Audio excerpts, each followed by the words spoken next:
اعوذ باللہ من الشیطان الرجیم بسم اللہ الرحمن الرحیم ومن الناس من يتخذ من دون الله اندادا يحبونهم كحب الله والذين آمنوا اشد حبا لله ولو يرى الذين ظلموا إذ يرون العذاب أن القوة لله جميعا وَأَنَّ اللَّهَ شَدِيدُ الْعَذَابِ۔ یہ سورہ البقرہ کی 165 نمبر اور 66 نمبر آیات کا ایک مضمون ہے، اور بہت ہی ایمان اور عقیدے کو سمجھنے کے لیے یہ اس میں مواد ہے، بہت زیادہ غور و فکر کی ضرورت ہے۔ میں کوشش کروں گا کہ آج کل کے حالات کے مطابق ان آیات کا معنی اور مفہوم سامنے آئے۔ پہلے ترجمہ سنیے، پھر اس کی مختصر تشریح کرنے کی کوشش کروں گا۔ فرمایا، اور بعض لوگ ایسے ہیں جو اللہ کے علاوہ یعنی غیر اللہ کو اللہ کا شریک ٹھہراتے ہیں، اور پھر ان سے ایسی محبت کرتے ہیں جس طرح کی محبت اللہ سے کرنی چاہیے۔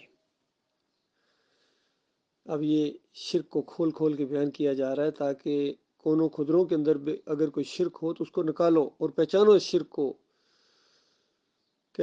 فرمایا کہ ایسے ہیں لوگ جو اللہ کے ساتھ شریک ٹھہراتے ہیں اور ان سے ایسی محبت کرتے ہیں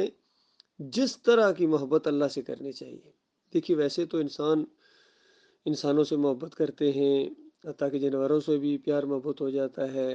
رشتہ داروں سے محبت ہوتی ہے، دوستوں سے محبت ہوتی ہے، والدین سے محبت ہوتی ہے، بچوں سے محبت ہوتی ہے، بیوی سے محبت ہوتی ہے۔ یہ محبتیں تو ضروری ہیں، ان سے نہیں منع کیا جا رہا ہے۔ بات اس محبت کی ہو رہی ہے کہ کسی بھی چیز سے اس طرح کی محبت کی جائے جس طرح کی محبت اللہ سے ہونی چاہیے۔ وہ اللہ والی محبت کسی اور کو اگر کرے انسان تو یہ اصل میں شرک ہوتی ہے۔ اور اس کے مقابلے میں بتایا، جو ایماندار ہیں، مومن ہیں، وہ تو اللہ ہی کے ساتھ سب سے زیادہ محبت کرتے ہیں، یعنی اللہ سے محبت ان کی بڑی شدید ہوتی ہے۔ یہ جو شدید محبت ہے نا، یہ اللہ کے علاوہ کسی اور سے نہیں ہونی چاہیے۔ باقیوں سے صرف محبت ہے، لیکن اللہ سے شدید محبت ہے۔ اور جب ان کی محبتیں، چاہے کاروبار کی محبت ہو، مال و دولت کی محبت ہو، رشتہ داروں کی محبت ہو، ماں باپ کی محبت ہو، بیٹوں اور بیٹیوں کی محبت ہو، اور دوستوں کی محبت ہو، عزیز و اقارب کی محبت ہو، گھروں کی محبت ہو، اگر یہ محبت اللہ اور اللہ کے رسول کے راستے میں جہاد سے آگے بڑھ جائے یا جہاد کے کرنے کے راستے میں رکاوٹ بن جائے تو یہ محبت پھر شرک والی محبت ہو جائے گی، اگر اس پر انسان جم جائے تو۔ باقی اگر تھوڑا بہت خیال آئے، اس کی ایک دم توبہ کر لے، پہچان جائے، چوکنا ہو جائے، اعوذ باللہ من الشیطان الرجیم پڑھ کے پھر اللہ کے راستے میں قدم ڈال دے، تو یہ گویا اللہ تعالیٰ کی رہنمائی اس کے لیے آئی ہے۔ اور پھر اس چیز کا انجام بتایا گیا، جو اللہ کے علاوہ دوسروں سے ایسی محبت کرتے ہیں جس طرح کی محبت اللہ سے کرنی چاہیے، اگر اسی پر ان کا خاتمہ ہو گیا تو پھر مالک فرماتا ہے، کاش یہ ظالم لوگ جو بات عذاب کے وقت دیکھیں گے، یعنی جیسا موت کا فرشتہ ان کے سامنے آئے گا نا۔ سورہ توبہ کے اندر بھی یہی بات بتائی کہ اگر یہ ساری محبتیں اللہ اور اللہ کے رسول کے راستے میں جہاد سے زیادہ عزیز ہیں تو تھوڑا سا انتظار کرو، یعنی تھوڑا سا انتظار کرو، جیسا ہی موت کا فرشتہ آئے گا تو تمہیں آتے ہی خوشخبری سنائے گا جہنم کی، اس وقت تمہیں پتہ چلے گا تم فاسق اور فاجر تھے اور منافق تھے۔ تو یہاں بھی یہی بات بتائی گئی کہ جیسا ان کے مریں گے اس وقت جو بات ان کے اوپر کھلنے والی ہے، جب یہ دیکھ لیں گے کہ ساری کی ساری طاقت اور قوت جو ہے نا وہ تو مالک کی تھی، اور یہ کہ اللہ تعالیٰ بہت ہی سخت عذاب دینے والا ہے، اس کی وجہ سے جو پکڑ آئی ہے وہ بڑی شدید ہے، تو یعنی وہ لوگ تو اس کو بالکل جان جائیں گے۔ لیکن آج کاش اس کو محسوس کریں اور ایمان بالغیب ان کے اندر اگر ہو تو کبھی یہ رویہ اختیار نہ کریں۔ اس آیت کو میرے بھائیوں اگر صحیح معنوں میں آج آپ نے حالات کے تحت سمجھنا ہے نا، تو یا تو خادم حسین رضوی کی تقریریں آپ سنیں، کیونکہ ان کی تقریروں کے اندر جو محبت نبی صلی اللہ علیہ وآلہ وسلم کے ساتھ وہ بیان کرتے ہیں یا اس کا اظہار کرتے ہیں، یا عبد القادر جیلانی کے لیے، یا محی الدین چشتی کے لیے، یا علی اجویری جس کو داتا صاحب کہتے ہیں، اور پیر میر علی شاہ کے لیے، اور جتنے بھی صوفی گزرے سب کا نام لے لے کے وہ محبتوں کا اظہار کرتا ہے، اور جس انداز سے وہ باتیں بیان کرتا ہے، اصل میں یہ وہ والی محبت ہے جو اللہ سے ہونی چاہیے بالکل۔ یہ اس نے یعنی اس کے اندر وہ نشانی ہے جو اللہ تعالیٰ ایک نشانی بیان کرتا ہے کہ لوگوں میں کچھ ایسے سرفیرے بھی ہیں جو اللہ کے علاوہ دوسروں سے ایسی محبت کرتے ہیں۔ ایسی محبت کا انداز جو ہے نا، اس نے ہر چیز کو یقین کیجیے، میں نے اس کی تقریریں سنی ہیں، اور اگر شرک اس کے اندر نہ ہوتا تو یہ بڑا ہی کام کا آدمی تھا۔ شرک نہ ہوتا تو میں شرط کے ساتھ بات کر رہا ہوں، شرک اس کے اندر آیا تو اس کی مت ماری گئی۔ ہر وہ چیز جو توحید کے لیے تھی اس نے شرک کے اندر بدلی کر دی، اس نے الٹا مانی اس کا پہنا دیا، اور سامنے بیٹھے ہوئے لوگوں کی اس طرح متیں مار دیں کہ انہوں نے نعرے لگاتے ہیں اس کے، لبیک یا رسول اللہ، خادم حسین رضوی کے نعرے، نعرہ حیدری لگاتے ہیں اس کی درسوں میں، اس کے ماتھے پر بل تک نہیں پڑتا ہے شرکیہ نعرے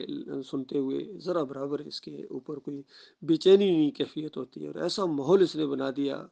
کہ بڑے نوجوانوں کو اس نے پچھڑی سے اتار دیا یعنی، اور وہ یہ سمجھ رہے ہیں کہ اب اگر ان کو سمجھایا بھی جائے تو وہ یہ سمجھتے ہیں کہ ہمیں کوئی ورگلا رہا ہے، حالانکہ وہ شرک کے اندر چلے گئے۔ اب اللہ ہی جس کو نکالے گا وہ نکلے گا، ورنہ عام لحاظ سے جس جال کے اندر وہ پھنسا کے چلا گیا ہے، اب ان کا نکلنا اتنا آسان نہیں ہے۔ ہر ایک نے اسی طریقے سے کیا۔ دوسرا جال فضل الرحمان صاحب نے پھینکا ہوا ہے، انہوں نے بھی کتنے اپنے پھنسائے ہوئے ہیں، طاہر القادری نے اپنے پھنسائے ہوئے ہیں، طارق جمیل کے اپنے پرستار ہیں۔ یہ پرستار کہتے ہیں، دیکھیں الفاظ بھی ایسا کہ ان کے پرستار ہیں جی، کوئی فنکاروں کے پرستار ہیں، کوئی جناب سیاسی لوگوں کے کتنے جالے ہیں، انہوں نے اپنے جال پھینکے ہوئے ہیں، کچھ نواز شریف کے جال میں پھنسے ہوئے ہیں، کچھ زرداری کے جال میں پھنسے ہوئے ہیں، کچھ عمران خان نے بٹیرے پکڑے ہوئے ہیں، اس نے جال میں پھنسائے ہوئے ہیں۔ ساری قوم جکڑی ہوئی ہے، اور یہ جال نہیں ٹوٹ سکتا ہے جب تک ان کے اندر خود غور و فکر کی کوئی رمق پیدا نہ ہو، ان کے اندر کی کوئی آنکھ نہ کھلے، اور جب تک یہ خود اپنا علاج نہیں کروانا چاہیں گے، کوئی دنیا کی طاقت ان کا علاج نہیں کر سکتی ہے جس شرک کے اندر یہ پھنس گئے۔ پھر اللہ کی محبت کا اگر نمونہ اس دور کے اندر آپ نے دیکھنا ہے تو وہ ڈاکٹر مسعود الدین عثمانی رحمۃ اللہ علیہ کی تقریریں سنیں۔ صحیح معنوں میں جو اللہ کی محبت ہوتی ہے نا، والذین آمنوا اشد حب للہ، وہ آپ کو ڈاکٹر عثمانی رحمۃ اللہ علیہ کی تقریروں میں چیز نظر آئے گی۔ باقی نہ وہ چیز ڈاکٹر اسرار کی تقریر میں نظر آئے گی، نہ وہ تقی عثمانی کے پاس نظر آئے گی، نہ وہ علی انجینئر کی نظر آئے گی، تاکہ مودودی کی بھی جو کوئی پرانی تقریریں اس میں بھی وہ چیز نظر نہیں آئے گی۔ اور یہ کیا نام ہے، طارق جمیل ہوں، تقی عثمانی ہوں، جتنے بھی آج کل پھیلے ہوئے ہیں، توصیف الرحمان ہوں، معراج وہ ربانی ہو، جتنے بھی، ان میں اللہ کی محبت آپ کو نظر نہیں آئے گی، کہیں نہ کہیں ان کا شرک کے ساتھ کوئی نہ کوئی اندرونی رابطہ آپ کو نظر آ جائے گا۔ تو یہ میں نے چاہا کہ یہ دو باتیں آپ کے سامنے لاؤں۔ اور پھر دیکھیے کہ ڈاکٹر عثمانی رحمۃ اللہ علیہ 1986 میں وفات پائی، انہوں نے اپنے پیچھے ایک جماعت چھوڑ کے گئے، لٹریچر چھوڑ کے گئے، تقاریر چھوڑ کے گئے، انٹرنیٹ کے اوپر بے شمار تقریریں ڈاکٹر صاحب کی لوگ اپلوڈ کر رہے ہیں جو ان کے ساتھی ہیں، اور اب تو وہ ان کا لٹریچر ایسے لوگ بھی بلکہ چھاپنا شروع ہو گئے ہیں جو ڈاکٹر صاحب کے پوری طرح ساتھی بھی نہیں ہیں، لیکن اللہ تعالیٰ ان سے وہ کام لے رہا ہے، لیکن جنت میں صرف مخلص مومن جائیں گے۔ چھاپ رہے ہیں ایک کوئی وہ جاوید فاؤنڈیشن ہے، انہوں نے سارا لٹریچر اکٹھا کر کے کتابی شکل میں چھاپا ہے، پھر اس کا انگلش میں ترجمہ کر کے بھی انہوں نے چھاپ دیا ہے، ابھی وہ عربی کے اوپر بھی کام کر رہے ہیں کہ وہ سارا لٹریچر عربی میں ایک کتابی شکل میں چھاپ دیں، یہ کام ہو رہا ہے۔ اس کے علاوہ بجل کوٹ میں اختر بیگ صاحب چھاپ رہے ہیں، کچھ انہوں نے کتابوں کے نام کچھ تبدیل کر دیے، ان کے اندر ڈھیلا پن لے، لیکن پھر بھی کہ چلو اندر میٹر تو وہی ہے۔ اسی طرح یہ ناظم آباد سے بدرالزمان صدیقی کے بچے چھاپ رہے ہیں، تو چھاپ سارے رہے ہیں ڈاکٹر صاحب کا لٹریچر،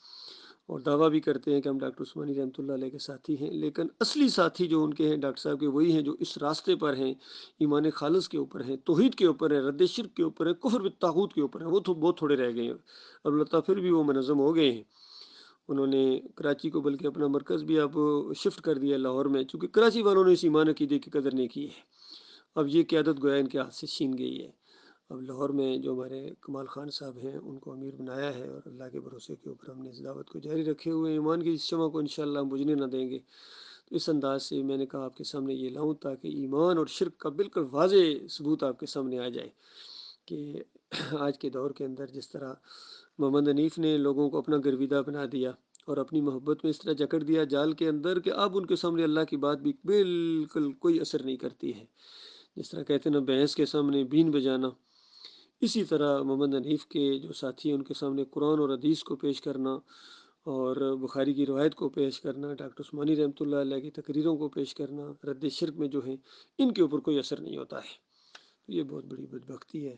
اللہ تعالیٰ سے دعا ہے ہمارے دلوں کے اندر مالک اپنی محبت شدید سے شدید تر کرتا چلا جائے مالک، اور ایسے لوگوں کے دلوں میں ہماری محبت پیدا کرے جو اللہ سے محبت کرتے ہیں، اور ان کے دلوں میں اللہ تعالیٰ ہماری محبت پیدا کرے، ہمارے دلوں میں ان کی محبت پیدا کرے، اور ایسے اعمال کرنے کی اللہ تعالیٰ توفیق عطا فرمائے جو اللہ کی محبت کا ذریعہ بنے اور یہ محبت بڑھتی جائے،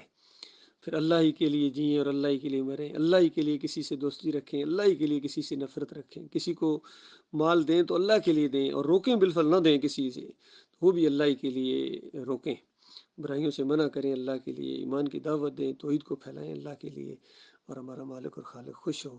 اللہ تعالیٰ سے دعا ہے مالک ہمارے اوپر وہ بوجھ نہ ڈالنا جو پہلوں پر ڈالے تھے، اور وہ بوجھ نہ مالک ڈالنا جن کی اٹھانے کے ہمارے اندر طاقت نہ ہو۔ مالک ہمیں معاف کر دے، ہمارے اوپر رحم فرما مالک، اور ہمیں سارے کافروں کے اوپر، مشرکوں کے اوپر، منافقوں کے اوپر، اور دہریوں کے اوپر، اور مرتدین کے اوپر، اور باغیوں کے اوپر، انتشاریوں کے اوپر